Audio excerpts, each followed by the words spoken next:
Hello and welcome back to my channel, or welcome if this is your first time here.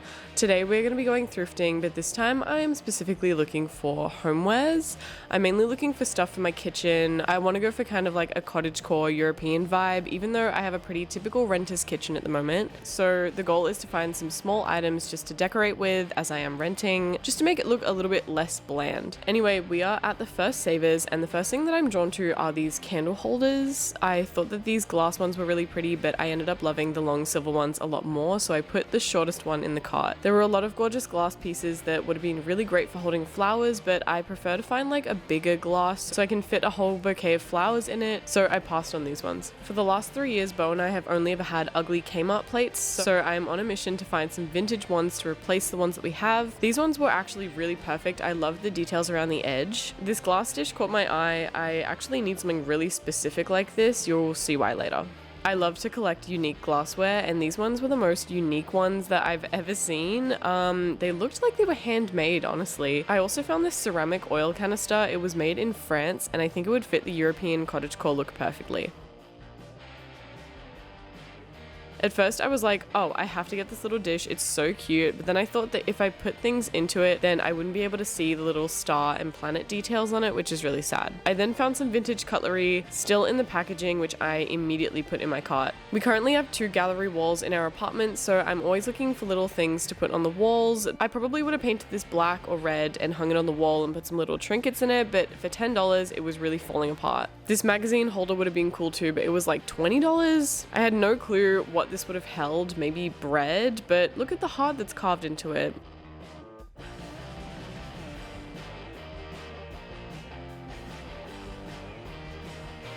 There was another box that I had to check out because it was $14. I thought it would be super special or something, but no, it was just a box that didn't really want to be opened. Oh my god, speaking of random storage boxes, these are the exact aesthetic that I am looking for, and in the exact colors I'm looking for as well. I am so obsessed with them. These precious little ladies were actually salt and pepper shakers, but I think that they're a little bit too grandma for my style. In the furniture section, there was this huge vintage vanity. It was in pretty rough shape though, but there were actually way more pieces in terms of homewares and furniture today. I'm really surprised.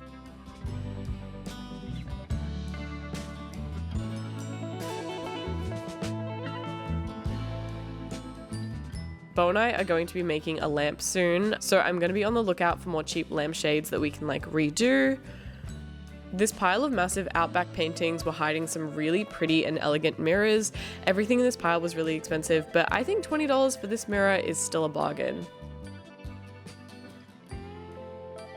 I'm not big on pop art, but this print of the iconic Dame Edna was so adorable.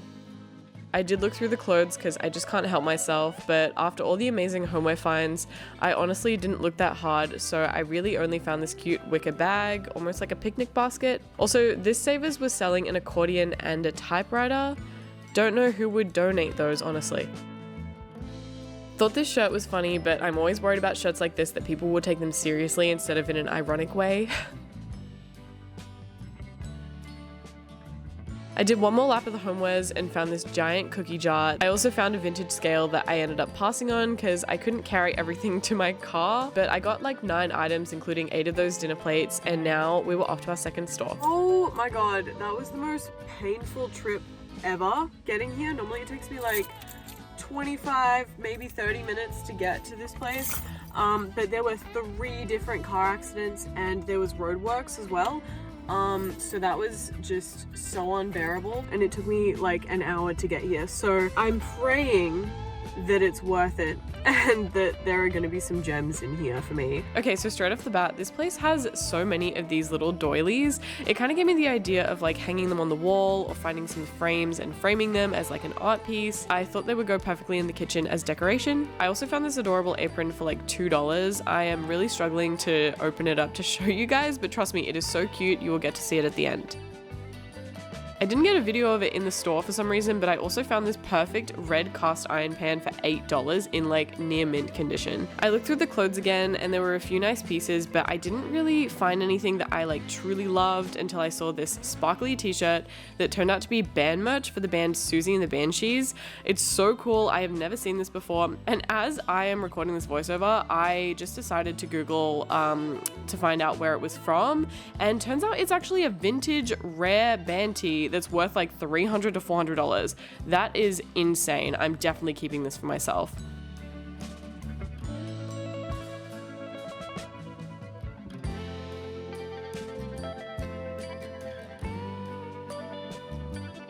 I found a couple more really cool items like this Caroline Morgan top, but it was a bit too flashy for me. And I did consider getting this long knitted cardigan, but the faux fur was like kind of gross, so I did pass on that.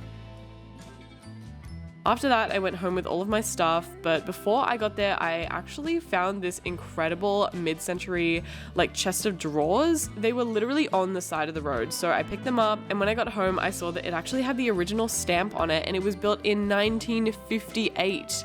There was even a receipt in one of the drawers from 1994 in it, and it also had a handwritten letter in it as well. It does need a bit of fixing up, but I am so in love with it. I'm totally willing to learn how to use a belt sander to restore it, and do not worry, I will not be making it sad beige. I would literally rather die. Okay, so I'm gonna try and figure out where I should put all of this new stuff. Starting off easy with this silver candle holder. I'm just adding it to my corner of candles in the kitchen. I'm pretty sure these ceramic boxes are for holding spices, but I don't own enough of any spice like to specifically fill them, so I put tea bags into one of them, and then I put garlic cloves in another.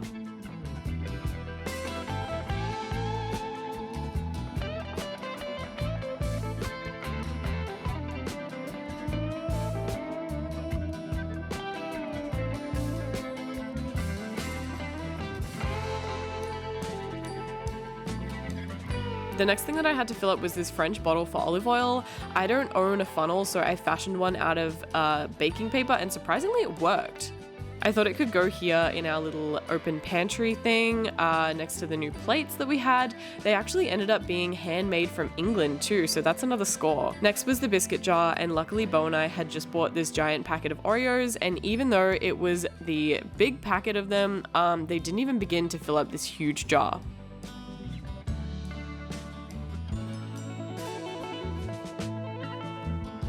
I couldn't find any frames that would fit these doilies, so I just kind of put them straight onto the wall to see how they'd look. I think they kind of blend into the white a bit too much, so I'm going to keep looking for the frames. Also, that giant crack in the wall was caused by an earthquake. Slay to the old-ass Melbourne apartments.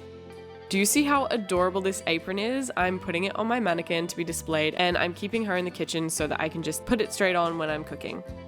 I recently bought these red gingham pillows for our chairs, and I'm so obsessed with them. They go so perfectly with this glass dish that I thrifted, and I actually bought this specifically because I wanted to put all of my makeup onto something instead of just having it sit out on the table. Anyway, that's basically all for this one. I am so happy with all of these pieces that I found. I can't believe how lucky I got with some of these vintage one-of-a-kind pieces as well. Thank you guys so much for joining me and subscribing, and I will see you in the next one. Bye!